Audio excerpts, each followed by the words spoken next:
উপর আস্থা রাখছে সরকার, সঠিক সময়ে ভ্যাকসিন পাওয়া যাবে বললেন স্বাস্থ্যমন্ত্রী। যুদ্ধাপরাধীদের রাজনীতিতে প্রতিষ্ঠিত করে জিয়া, বললেন প্রধানমন্ত্রী। দেশপ্রেমের আদর্শে ছাত্রলীগকে গড়ে তোলার আহ্বান। পি.কে. হালদারের বিরুদ্ধে ইন্টারপোলের গ্রেফতারি পরোয়ানা, সহযোগী আটক। পাপুলের স্ত্রী কন্যা অর্থ পাচার করেনি মর্মে চিঠি দেয়নি বাংলাদেশ ব্যাংক।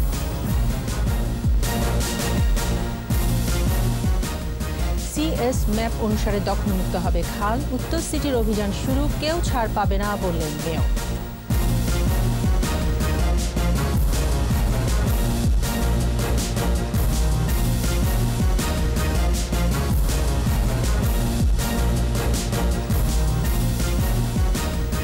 শুনছিলেন ফার্স্ট সিকিউরিটি ইসলামী ব্যাংক লিমিটেড সংবাদ শিরোনাম। আমন্ত্রণ সন্ধ্যা 7টার 21 সংবাদে, সাথে আছি আমি তাইজিন রহমান।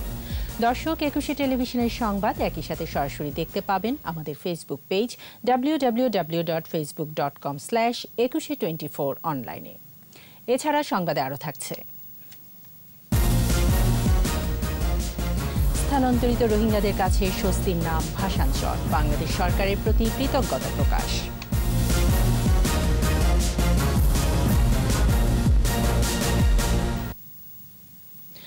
ভারত থেকে চুক্তি অনুযায়ী যথাসময়ে করোনার ভ্যাকসিন আসবে, দুশ্চিন্তার কোনো কারণ নেই বলে জানিয়েছেন পররাষ্ট্রমন্ত্রী। একই আশার কথা উচ্চারণ করেছেন স্বাস্থ্যমন্ত্রী। দুপুরে সচিবালয়ে এক সংবাদ সম্মেলনে স্বাস্থ্যমন্ত্রী বলেন, ভারত ও পররাষ্ট্র মন্ত্রণালয় সহ সব পক্ষের সাথে কথা বলা হয়েছে, কোনো সমস্যা থাকবে না, আর নিষেধাজ্ঞা বাংলাদেশের জন্য নয় বলে জানিয়েছেন স্বাস্থ্য সচিব। বিস্তারিত সাইদুল ইসলামের রিপোর্টে। চুক্তি অনুযায়ী যথাসময়েই ভারত থেকে করোনা ভাইরাসের টিকা দেশে আসবে, দুশ্চিন্তার কোনো কারণ নেই বলে জানিয়েছেন পররাষ্ট্রমন্ত্রী এ.কে. আব্দুল মোমেন। বিকেলে সাংবাদিকদের এক প্রশ্নের জবাবে তিনি একথা জানান। ভারতীয় সরকার বলেছেন, commitment has been made at the highest level, will be implemented. সুতরাং আমরা এই নিয়ে দুশ্চিন্তার কোনো কারণ নাই, এটা নিয়ে কোনো চিন্তার কোনো কারণ নাই। ভ্যাকসিন যথাসময়ে আসবে। স্বাস্থ্যমন্ত্রী বলেছেন এই মাসের শেষে, হয়তো এই মাসের শেষেই আসবে। ভারত টিকা দিচ্ছে না এমন সংবাদ প্রকাশিত হলে সংবাদ সম্মেলন করেন স্বাস্থ্যমন্ত্রী। বলেন, সব পক্ষের সঙ্গে আলোচনা চলছে, যথাসময়ে করোনা ভ্যাকসিন পাওয়ার ব্যাপারে আশাবাদী তিনি। অনুমোদন পাওয়ার পরে তারপরে তারা আবারও আমাদেরকে জানাবে যে আমরা কবে আমরা পাবো। তা আমরা আশা করি যতটুক আমাদের আলোচনা হয়েছে সেই আলোচনা অনুযায়ী আমরা এখনো আশ্বস্ত থাকতে পারি যে আমরা হয়তো আমাদের চুক্তি অনুযায়ী আমরা ভ্যাকসিন পাবো। হঠাৎ করেই এমন খবর পাওয়ার পরেই আলোচনা শুরু হয়েছে। ভারত ছাড়াও কয়েকটি দেশের সাথে ভ্যাকসিন নিয়ে আলোচনা অব্যাহত আছে বলে জানান স্বাস্থ্যমন্ত্রী। আমরা বিভিন্ন দেশের সাথে আলোচনা করেছি, সেই বিষয়গুলো তো হাতে আছে, যেমন চাইনিজ ভ্যাকসিন বা রাশিয়ান ভ্যাকসিন, এগুলো তো আমাদের হাতে আছে। এদিকে স্বাস্থ্য সচিব জানান, ভারতের সাথে চুক্তি হয়েছে G2G পর্যায়ে, নিষেধাজ্ঞা হয়েছে বাণিজ্যিক রপ্তানির উপর, তাই বাংলাদেশের উপর এ নিষেধাজ্ঞা কার্যকর নয়। যেহেতু এই কাজটি হয়েছে G2G, সরকার টু সরকার, এর সাথে এই যে নিষেধাজ্ঞার কথা বলা হয়েছে, এই নিষেধাজ্ঞার কথা ভারত সরকার বলেছে শুধুমাত্র কমার্শিয়াল কোনো তাদের যে অ্যাক্টিভিটিস, কমার্শিয়াল অ্যাক্টিভিটিসের উপরে নিষেধাজ্ঞা হয়েছে, আমাদের গুলাতে না, কারণ এটা সরকার টু সরকার। করোনার ভ্যাকসিন পাওয়ার জন্য গেল বছরের 5 নভেম্বর ভারতের সেরাম ইনস্টিটিউটের সাথে চুক্তি করেছিল স্বাস্থ্য মন্ত্রণালয়। চুক্তি অনুযায়ী ভ্যাকসিন দেয়া শুরু হলে 3 কোটি ডোজ পাবে বাংলাদেশ। সাইদুল ইসলাম, 21 টেলিভিশন, ঢাকা। বাংলাদেশ সঠিক সময়ে কোভিড-19 ভ্যাকসিন পাবে বলে জানিয়েছে ভারতের সেরাম ইনস্টিটিউটের বাংলাদেশি অংশীদার বেক্সিমকো ফার্মাসিউটিক্যাল। টিকা রপ্তানিতে নিষেধাজ্ঞা নিয়ে এপিতে প্রকাশিত প্রতিবেদন নিয়ে বিভ্রান্তির প্রেক্ষিতে একথা জানান প্রতিষ্ঠানটির এমডি। সরকারের সাথে নয়, চুক্তি হয়েছে বেক্সিমকো ও সেরামের মধ্যে বলেও তিনি উল্লেখ করেন। বিস্তারিত জানাচ্ছেন স্মৃতি মণ্ডল। অক্সফোর্ড অ্যাস্ট্রাজেনেকার তৈরি করোনা ভ্যাকসিন ভারতে উৎপাদনকারী প্রতিষ্ঠান সেরাম ইনস্টিটিউট। ভারতের কোভিশিল্ড চূড়ান্ত অনুমোদন পাওয়ার পর 3 কোটি ডোজ সংগ্রহের জন্য 5 নভেম্বর সেরাম ইনস্টিটিউট ও বেক্সিমকোর সাথে সমঝোতা স্মারক সই করে সরকার। গত রোববার ভারতের drugs controller general of India serum ইনস্টিটিউটের কোভিশিল্ড এবং ভারতের বায়োটেকের কোভ্যাক্সিনের অনুমোদন দেয়। রোববার বার্তা সংস্থা এপির সংবাদে বলা হয়, কোভিড ভ্যাকসিন রপ্তানিতে নিষেধাজ্ঞার কথা।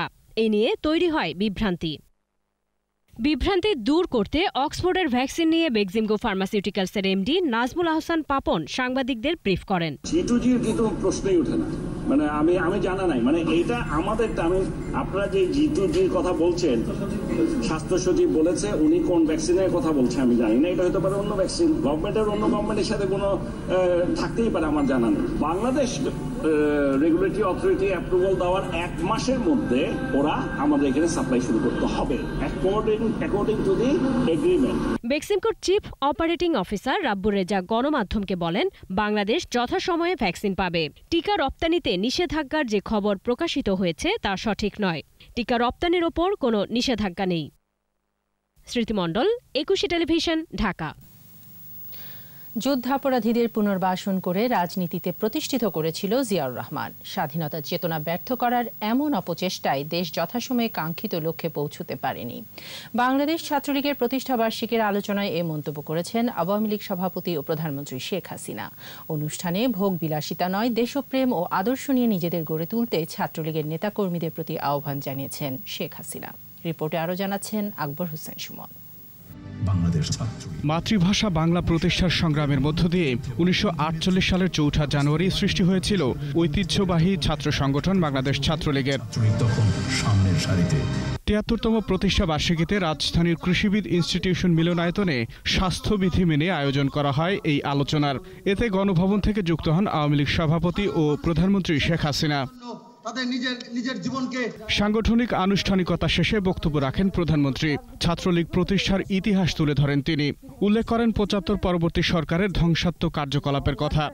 অর্থাৎ যে আদর্শ নিয়ে বাংলাদেশ গড়ে উঠেছিল, সে আদর্শ থেকে বিচ্যুত ঘটে 15 আগস্টের পর থেকেই। যুদ্ধাপরাধীদের বিচার জাতিপিতা শুরু করেছিলেন, জিয়াউর রহমান সেটা বন্ধ করে দেয় এবং যুদ্ধাপরাধীদের নিয়ে এসে ক্ষমতায় বসায়। মানবতা বিরোধী কাজের সঙ্গে যা সম্পৃক্ত তাদেরকে দিয়েই রাষ্ট্র পরিচালনার কাজ শুরু করে, যার ফলটা এটা দাঁড়ায় যে বাংলাদেশ তার কাঙ্ক্ষিত উন্নতি অর্জন করতে পারেনি। দেশের প্রতিটি গণতান্ত্রিক সংগ্রামে ছাত্রলীগের অগ্রগামী ভূমিকার প্রশংসা করেন প্রধানমন্ত্রী। ছাত্রলীগ একটু অগ্রগামী দল হিসেবেই কাজ করে, তো সে কাজটা করে একটা দৃষ্টান্ত স্থাপন করেছে। এবং সেই সাথে আরেকটা দৃষ্টান্ত, সেটা কি, যে কোনো কাজই অবহেলার না, কোনো কাজ ছোট না। আমরা ভাত খাই, আমরা খাবার খাই, সে খাবারে ফসল ফলায় কৃষক, সে কৃষককে তো অবহেলার চোখে দেখান না। তারা তো আমাদের বেঁচে থাকার রসদ যোগায়, তাদের সম্মান অনেক বড়।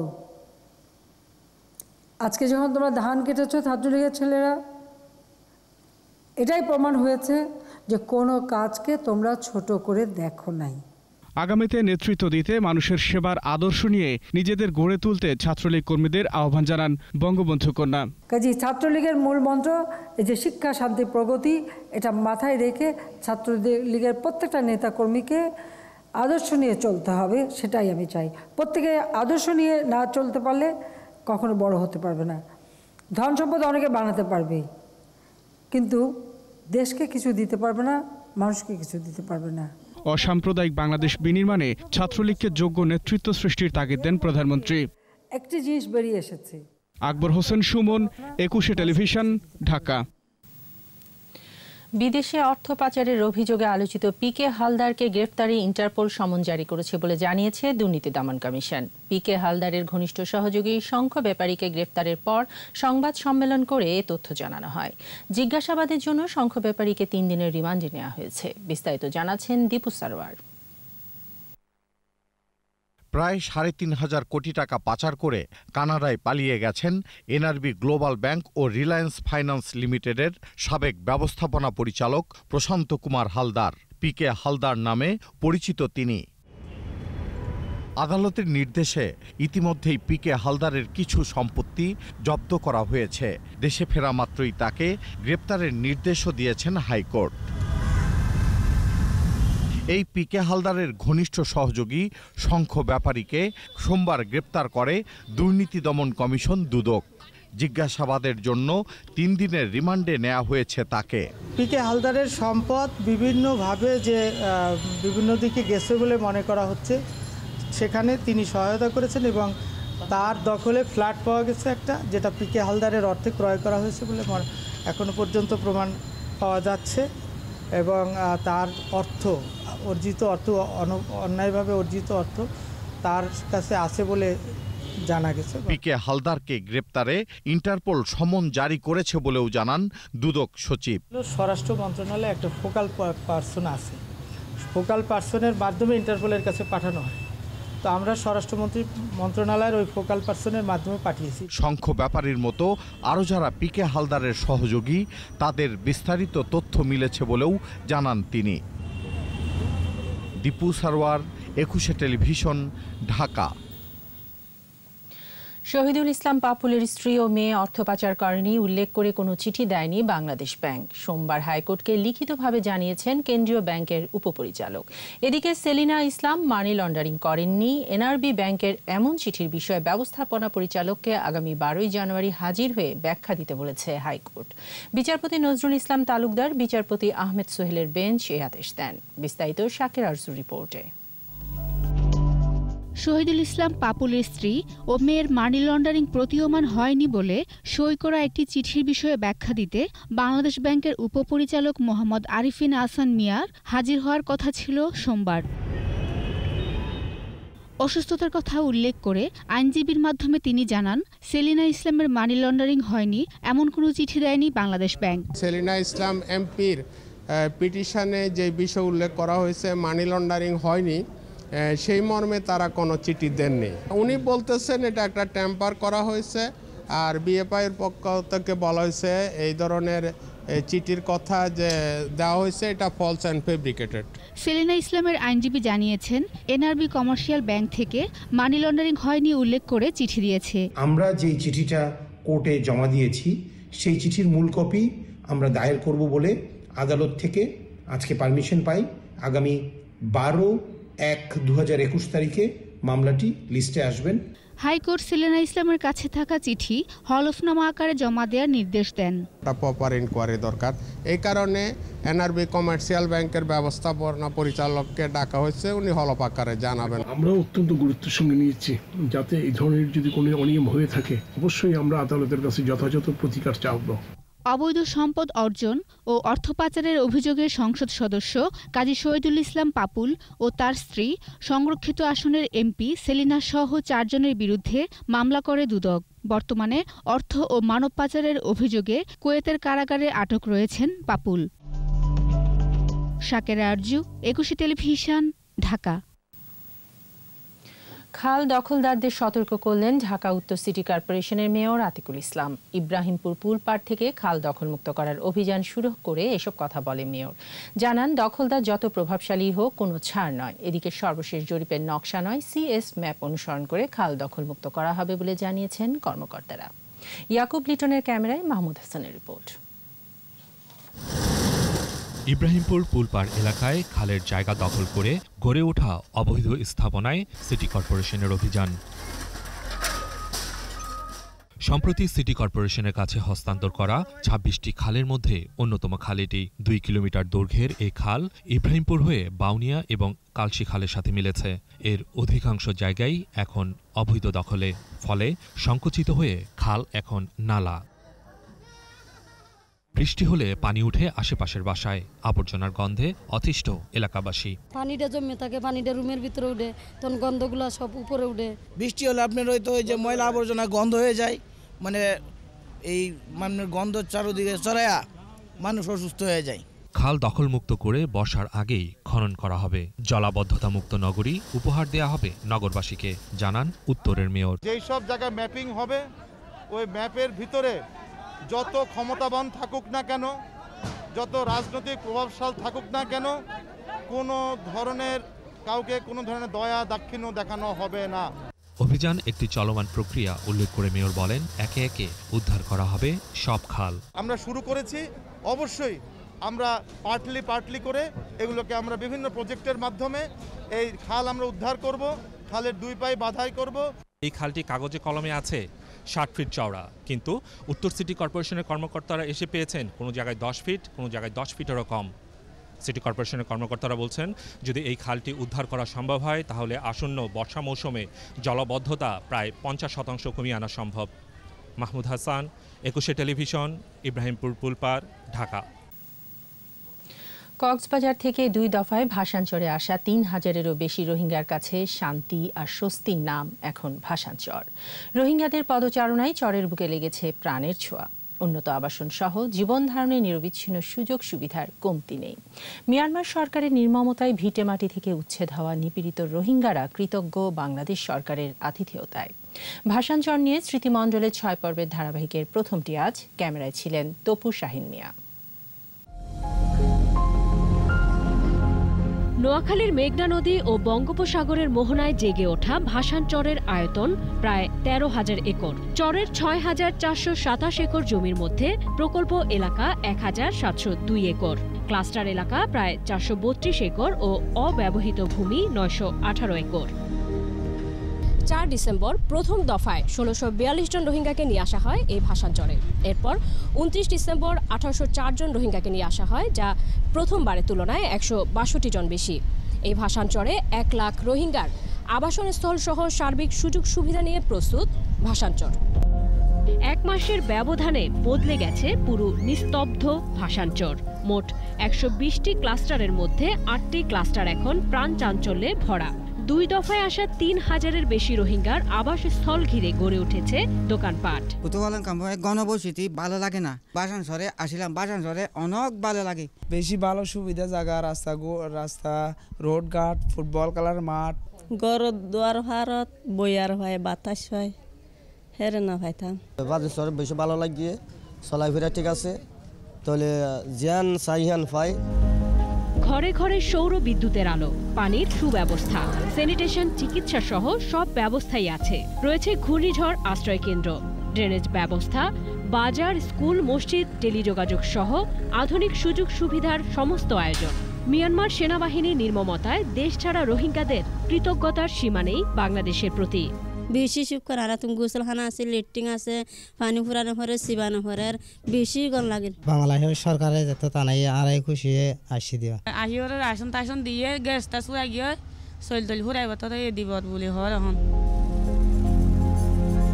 মুক্ত পরিবেশে আপন মনে খেলা করছে শিশু কিশোররা, ঘুরে বেড়াচ্ছে শান্তি আর স্বস্তিতে।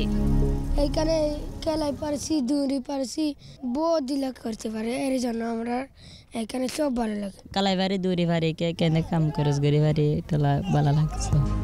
ভাসানচরে রোহিঙ্গাদের উন্নত জীবন, নিরাপত্তা নিশ্চিত করা সহ জীবিকা নির্বাহের সুযোগ তৈরিরও কাজ চলছে।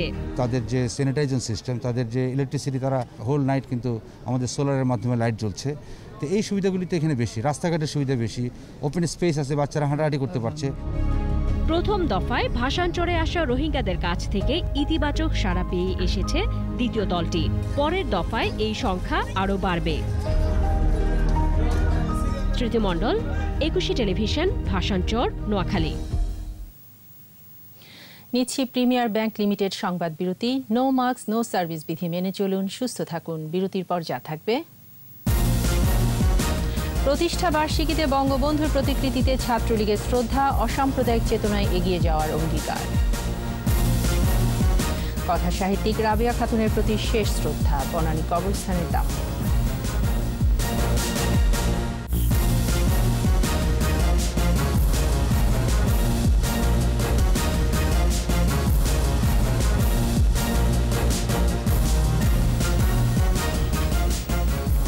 আবারও আমন্ত্রণ সন্ধ্যা 7:21 সংবাদে। গৌরবময় সংগ্রামের ঐতিহ্য ধরে রেখে অসাম্প্রদায়িক চেতনায় এগিয়ে যাবে বাংলাদেশ ছাত্রলীগ। 73তম প্রতিষ্ঠা বার্ষিকীতে ধানমন্ডি 32 নম্বরে জাতির পিতার প্রতিকৃতিতে শ্রদ্ধা নিবেদনের পর এমন প্রত্যয় জানান সংগঠনের বর্তমান নেতারা। এ সময় তারা আরও জানান, সংগঠনের ভাবমূর্তি অক্ষুণ্ণ রাখতে অনুপ্রবেশকারী ও বিতর্কিতদের বিতাড়িত করার উদ্যোগ নেওয়া হবে। মিনালা দিবার রিপোর্ট। উপমহাদেশের প্রাচীন ছাত্র সংগঠন বাংলাদেশ ছাত্রলীগ ৭৩তম প্রতিষ্ঠা বার্ষিকীতে সকালে ধানমন্ডি ৩২ নম্বরে বাংলাদেশ ছাত্রলীগ সংগঠনের প্রতিষ্ঠাতা জাতির পিতা বঙ্গবন্ধু শেখ মুজিবুর রহমানের প্রতি শ্রদ্ধা নিবেদন করতে আসে নেতাকর্মীরা। গৌরব, সংগ্রাম ও ঐতিহ্যের এই সংগঠনের নেতাকর্মীরা স্লোগানে স্লোগানে ধর্মনিরপেক্ষতা ও অসাম্প্রদায়িক চেতনার বার্তা দেয়। পরে সাংবাদিকদের সাথে কথা বলেন সংগঠনের সভাপতি ও সাধারণ সম্পাদক। জানান, জাতির পিতার স্বপ্নের সোনার বাংলা গড়ে তুলতে কাজ করে যাবে ছাত্রলীগ। ব্যক্তি স্বার্থ হাসিলের কোনো প্ল্যাটফর্ম হিসেবে যেন ছাত্রলীগকে কাজ করতে না পারে, এই ব্যাপারটি আমরা যদি আমাদের যে যার জায়গা থেকে ছাত্রলীগের নেতাকর্মীরা আমরা আদর্শিকভাবে এটা মেনে চলি, স্বার্থান্বেষী যে মহল তারাই বাংলাদেশ ছাত্রলীগ থেকে বিতাড়িত হবে। দলে অনুপ্রবেশকারীদের জন্য কোনো জায়গা নেই। বিতর্কিত নেতাকর্মীদের বিতাড়ন করে স্বচ্ছ ভাবমূর্তিতে দাঁড়াবে বাংলাদেশ ছাত্রলীগ, বলেন সংগঠনের সভাপতি। অন্যায়কারীকে প্রশ্রয় দেওয়া মানে হচ্ছে আমাদের সংগঠনকে বিতর্কিত করা। তবে কিছু কিছু নিজের স্বার্থ হাসিলের জন্য অনেকে সংগঠনকে বিতর্কিত করতে চায়। আমরা এই ধরনের স্বার্থ অন্বেষী যারা আছে তাদেরকে চিহ্নিত করে আমরা অবশ্যই ব্যবস্থা নিচ্ছি।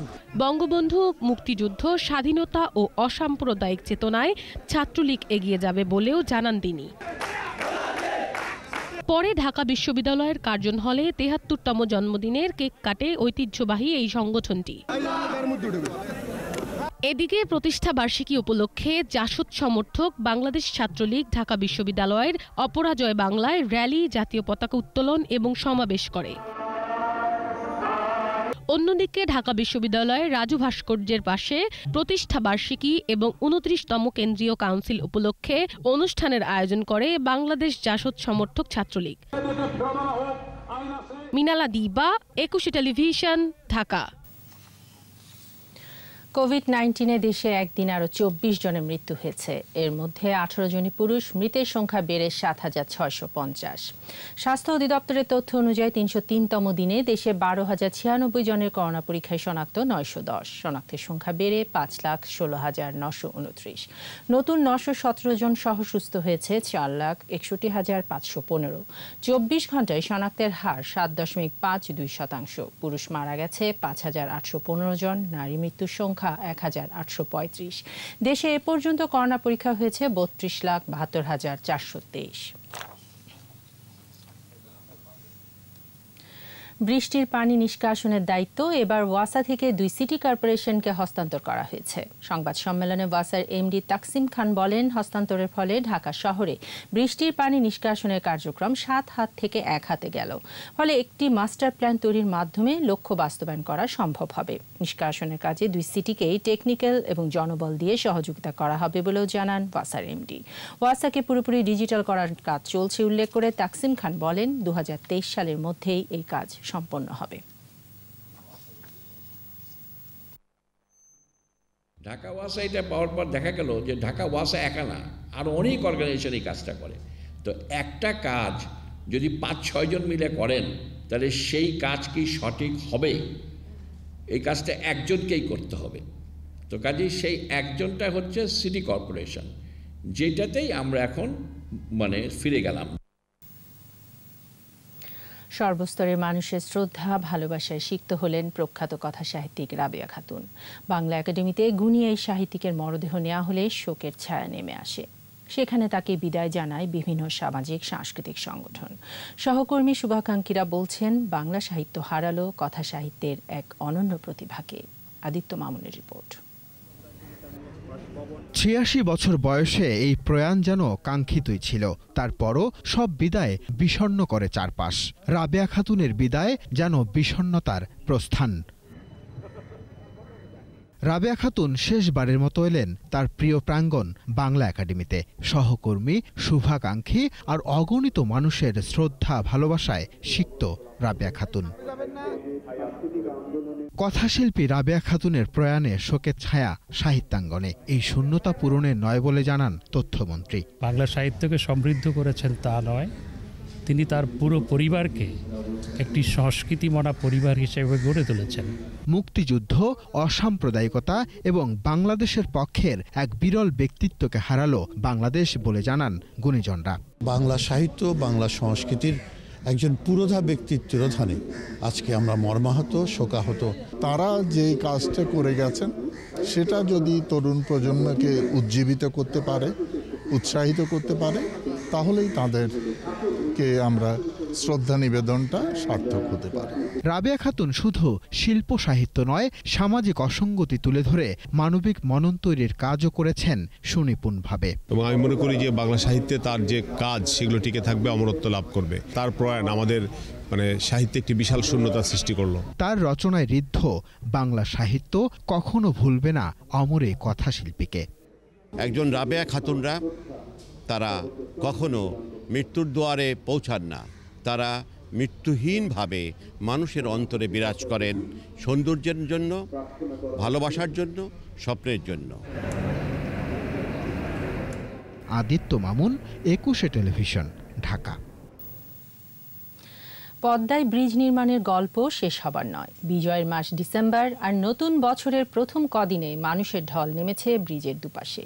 বিভিন্ন শ্রেণী পেশার মানুষ বলছেন, নানা বাধা ও ষড়যন্ত্র মোকাবেলা করে পদ্মা সেতু নির্মাণ যেন বাঙালির আরেক বিজয় বার্তা। মুস্তাফিজুর রহমানের ক্যামেরায় আরও জানাচ্ছেন অখিল পোদ্দার।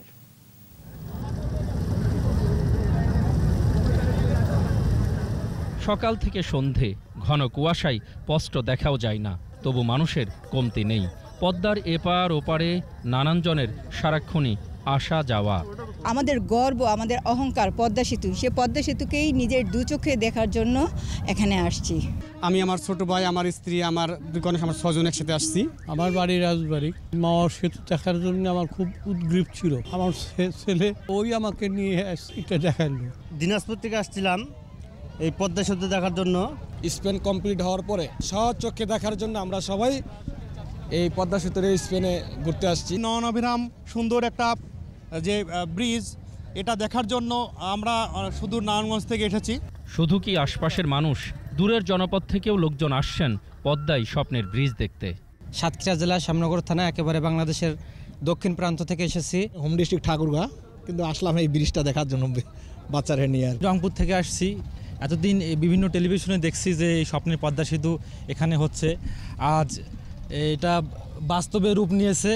এফএনই থেকে পদ্মা সেতু দেখার জন্য আসলাম ছেলেকে নিয়ে, অনেক ভালো লাগলো। সে ট্রলার দিয়ে ঘুরতেছে, কেউ স্পিরিট বোট দিয়ে ঘুরতেছে।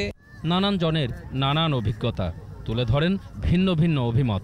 এই স্বপ্নের পদ্মা সেতু দেখার জন্যই সুদূর কুড়িগ্রাম থেকে এসেছি।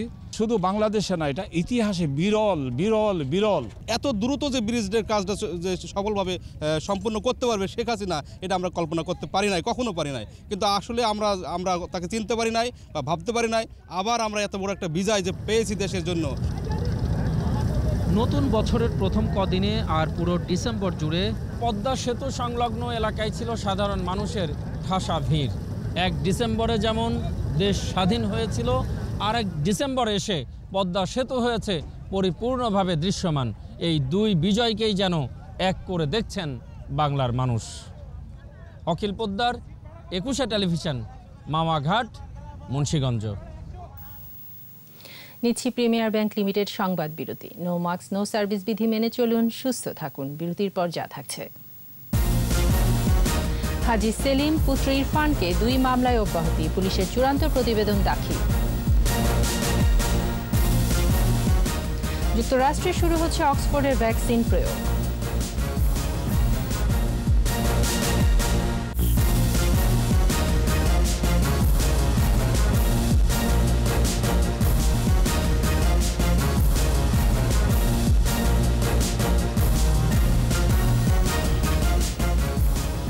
আবারও আমন্ত্রণ সন্ধ্যা 7:21 সংবাদে। ঢাকা 7 আসনের সংসদ সদস্য হাজী সেলিমের ছেলে ইরফান সেলিমের বিরুদ্ধে অস্ত্র ও মাদক আইনে 2 মামলার তদন্ত শেষে চূড়ান্ত প্রতিবেদন দাখিল করেছে পুলিশ। ঢাকার সিএমএম আদালতে দাখিল করা প্রতিবেদনটিতে বলা হয়, ইরফান সেলিমের বিরুদ্ধে সাক্ষ্য প্রমাণ না পাওয়ায় তাকে অব্যাহতি দেওয়া হয়েছে। এর ফলে এই 2টি মামলায় তার বিরুদ্ধে আর অভিযোগ গঠনের সুযোগ নেই। গেল বছর 25 অক্টোবর নৌবাহিনীর এক কর্মকর্তাকে মারধরের ঘটনায় ইরফান সহ আরও 4 জনের বিরুদ্ধে মামলা করা হয়। পরদিন 26 অক্টোবর অভিযান চালানো হয় তার চকবাজারের দেবীদাস লেনের বাসায়।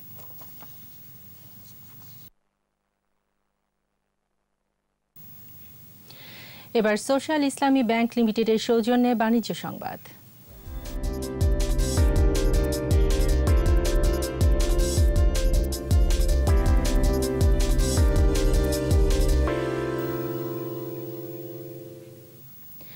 2000 কোটি টাকা ছাড়ালো ঢাকা স্টক এক্সচেঞ্জের লেনদেন। অব্যাহত রয়েছে সূচকের ঊর্ধ্বমুখী প্রবণতাও। সোমবার ডিএসইতে লেনদেন হওয়া 362টি প্রতিষ্ঠানের মধ্যে দর বেড়েছে 157টির, কমেছে 142টির, আর অপরিবর্তিত ছিল 63টির দর। ডিএসসির প্রধান সূচক ডিএসসি এক্স 33 পয়েন্ট বেড়ে উঠে আসে 5652 পয়েন্টে। দিন শেষে ডিএসসিতে লেনদেনের পরিমাণ দাঁড়ায় 2193 কোটি টাকা। এদিকে সিএসইতে বেড়েছে সূচক, লেনদেন হয়েছে 81 কোটি 50 লাখ টাকা শেয়ার ও mutual fund. English Premier League ফুটবলে চেলসিকে 3-1 গোলে হারিয়ে নতুন বছরে দুর্দান্ত শুরু করল ম্যানচেস্টার সিটি। আসরে প্রথমবারের মতো তারা জিতল টানা 3 ম্যাচ। আর চেলসির মাঠ স্ট্যামফোর্ড ব্রিজে টানা 2 হারের পর জয়ের স্বাদ পেল সিটিজেনরা। প্রথমার্ধে 16 মিনিটের মধ্যে 3 গোল করে ম্যাচের নিয়ন্ত্রণ নেয়া পেপ গার্দিওলার দল বিরতির পরও ধরে রাখল আধিপত্য। একটি করে গোল করেছেন ইলকাই গিঙ্গুদোয়ান, ফিল ফোডেন ও কেভিন ডে ব্রুইনে। চেলসির হয়ে একমাত্র গোলদাতা ক্যালাম হাডসন।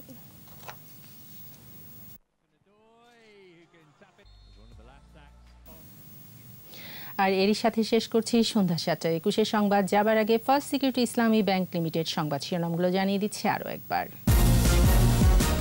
চুক্তির উপর আস্থা রাখছে সরকার, সঠিক সময়ে ভ্যাকসিন পাওয়া যাবে বললেন স্বাস্থ্যমন্ত্রী। যুদ্ধাপরাধীদের রাজনীতিতে প্রতিষ্ঠিত করে জিয়া বললেন প্রধানমন্ত্রী। দেশপ্রেমের আদর্শে ছাত্রলীগকে গড়ে তোলার আহ্বান। পিকে হালদারের বিরুদ্ধে ইন্টারপোলের গ্রেফতারি পরোয়ানা, সহযোগী আটক। পাপুলের স্ত্রী কন্যা অর্থ পাচার করেনি মর্মে চিঠি দেয়নি বাংলাদেশ ব্যাংক। সিএস ম্যাপ অনুসারে দখলমুক্ত হবে খাল, উত্তর সিটির অভিযান শুরু, কেউ ছাড় পাবে না বললেন মেয়র।